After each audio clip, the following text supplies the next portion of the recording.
Hi Shabab, how are you guys doing today? Pablo's here, and today I'm going to be trying these goodies gummies from Sweden with sour cream, and I'm going to be rating it out of 10. Let's try it together, guys, and see how it tastes. This kind of looks like a magnifying glass, like the gummy. Mm. Mm-hmm. Mm-hmm.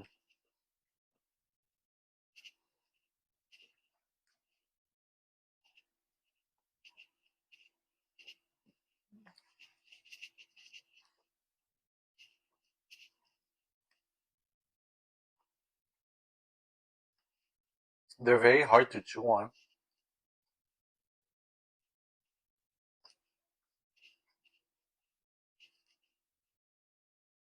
and they take a long time to chew.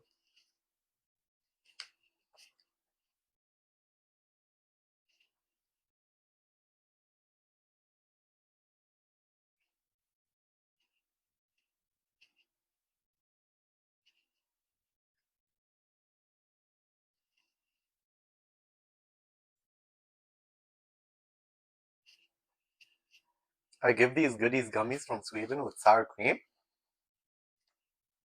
like a 6 out of 10. And again, I would like to thank you guys, and I'll see you guys next one. Bye.